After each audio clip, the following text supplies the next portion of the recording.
Good evening and welcome to this new edition of Supply and Demand. And in tonight's edition, we are happy to be discussing a very major and happy event for all the GCC countries and the GCC citizens. Recently, specifically last week, the 28th session for the GCC Leaders Summit was held in Doha, Qatar, and the most important outcome was the news about the launching of the GCC Common Market in 2008. This is going to be our topic for tonight. We are trying to explore the GCC Common Market, what it means, how it's going to improve the economies of the member states, what it's going to mean for the GCC citizens, and other related issues. We are very happy to have as our guest for this evening here with us in the studio, Dr. Abdelaziz Aluwaisheg.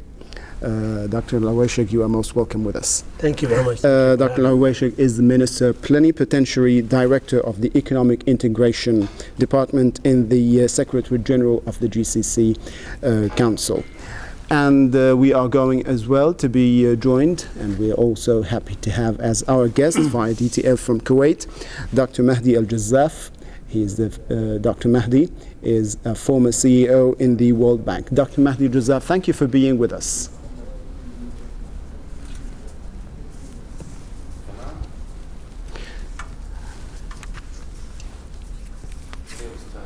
Okay, and until we get together with Dr. Mahdi Al-Jazzaf, let us, Dr. Aluwaisheg, start by a very basic and simple question. Yes. What is the common market? And what does it mean to GCC citizens? Yes. I think first the principle. It's really based on a very simple principle, which is national treatment, which means the equality of treatment of all GCC nationals, whether they're individuals or companies, in all economic activities. That includes establishing businesses, including employment in government or in private sector, includes buying and selling of shares, establishing companies, IPOs. In addition, and these are usually included in the traditional definition of a common market, but in addition we have an added factor, which is the entitlement to free education and health services throughout the GCC for all GCC nationals. Thank you very much. Could you just brief us on the unifying factors that bring all these GCC economies together? Right. Maybe first some history. The GCC was established in 1981, and for the first 20 years it focused mainly on in the economic field. It focused mainly on facilitating trade.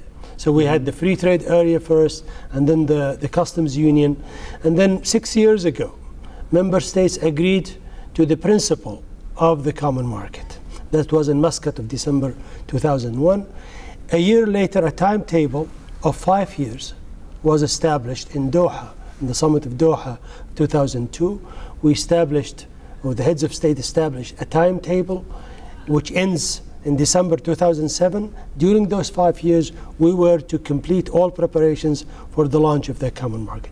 Happily, at the beginning of this month, we found out that we satisfied almost all of the requirements.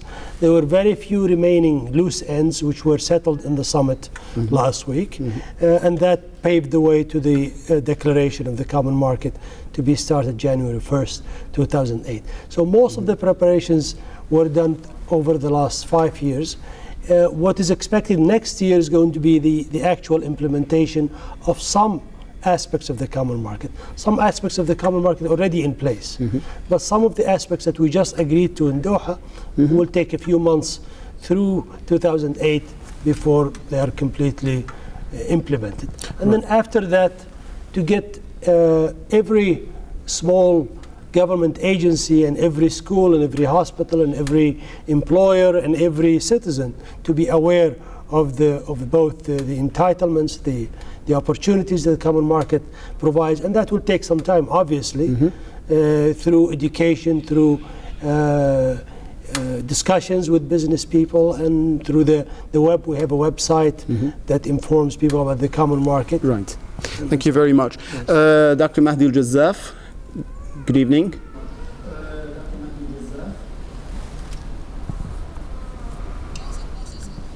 Right, until we get connected with Dr. Mahdi Al-Jazzaf, let me ask you again, Dr. Aluwaisheg, what changes are we going to see with the establishment of the common market? Yes. I mean, 2008 is just a matter of weeks from now. Right. There are going to be quite a few changes.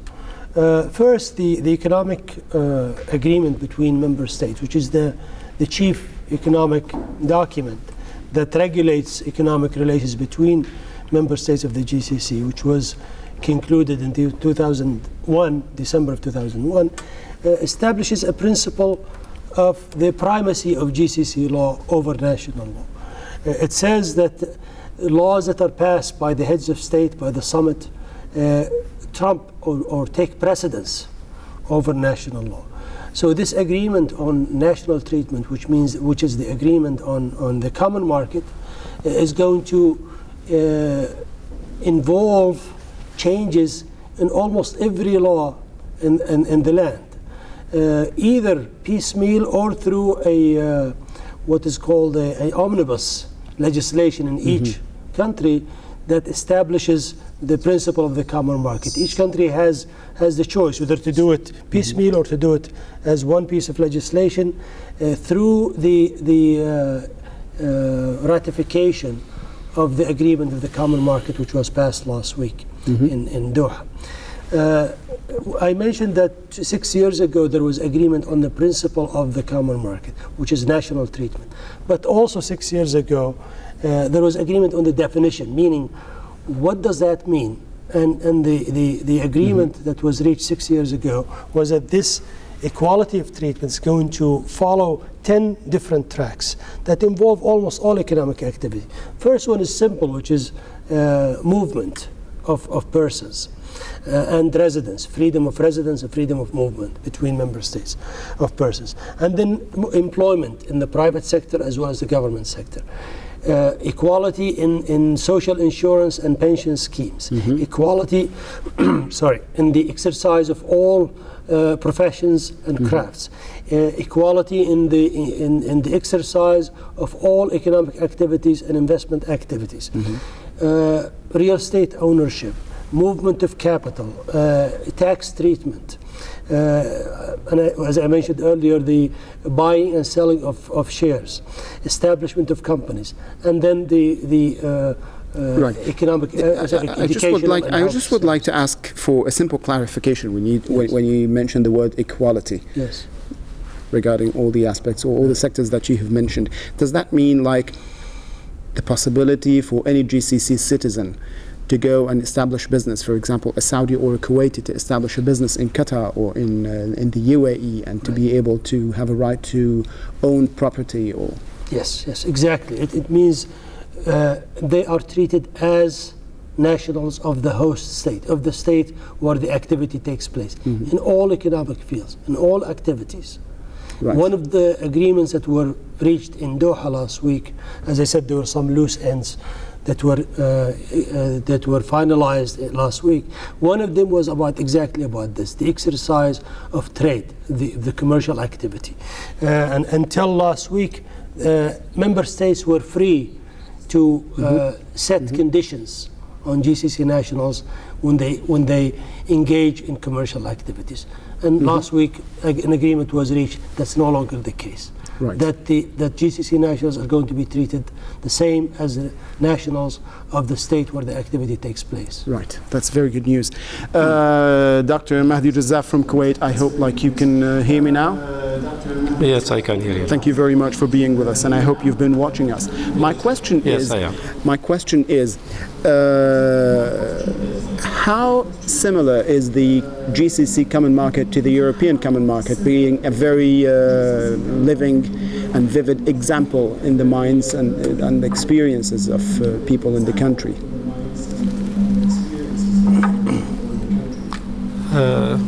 Bismillah ar-Rahman ar-Rahim. First, I would like to thank you, Mr. Asad Al-Assad, our host for this program. Just a small correction. You introduced me as CEO for the World Bank. I just want to make the correction. I am the executive director in the World Bank, just to clarify that. Now, with regard to your question, how do we compare the the Gulf Common Market to the European Common Market. Of course, we're beginning of the road, really. Some progress has been made, as has been mentioned by Mr. Abdelaziz. Some 10 tracks has been mentioned. I think, like they say, the devil is in the detail. How we're going to implement these, and to what extent are we going to be successful in implementing these tracks, I think that's to be seen. But what I would like to raise here, what was significant about the last summit meeting in Doha, is that, like we say, there is always a need for a political will, and I think the leaders expressed very clearly that this is something desirable, something opens opportunities for the GCC nationals, and it should be pursued irrespective of how ready specific member states are. That is, we need to do all the efforts to make sure that we stay on track and move forward.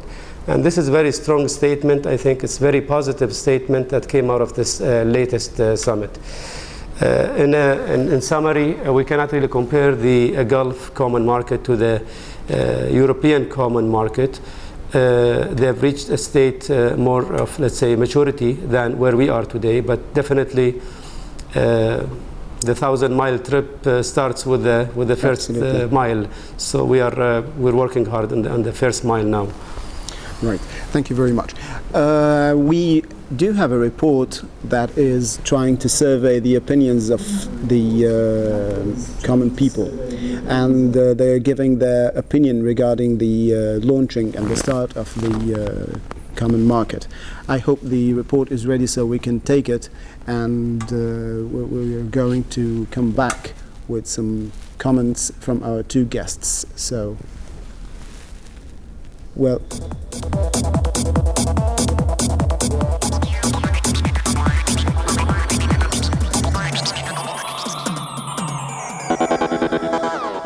the GCC Summit in Doha for 2007 announced the launch of GCC Common Market from January 2008 and a continued commitment to a common currency by 2010.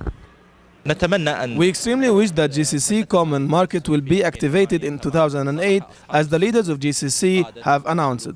For example, the Omani citizen has only one governmental university in Oman, so it's a good chance now by having this GCC Common Market to join other universities in Saudi Arabia, Qatar or Bahrain. The leaders of GCC indicated through the GCC Summit the different advantages that the citizens of GCC will get by having a GCC Common Market, and surely this Common Market will ease the living of GCC public, where they can get the same facilities in the 6 countries. Surely this step is considered a really good step, and any project that helps in the unity of GCC or Arab world, we will be proud of it. The new GCC Common Market offered the same and equal rules in different fields like investment, transportation, trading, education, real estate and other services. And by having the GCC Common Market within the 6 countries, not only the GCC public will have more facilities, but moreover, surely this will add more power to the GCC unity. We wish long time ago from this first summit to have this decision, but till now they didn't apply it. We really wish to see in 2008 this decision on the ground, and I hope that our leaders will focus more on the trading affairs. I'm one of the people who support the project of common currency. Although the delay of announcing the decision of having a GCC Common Market, as many people of GCC said, it's their dream that becomes true. For Supply and Demand, this is Ghada Al-Mulla Saudi TV, Channel 2, Dubai.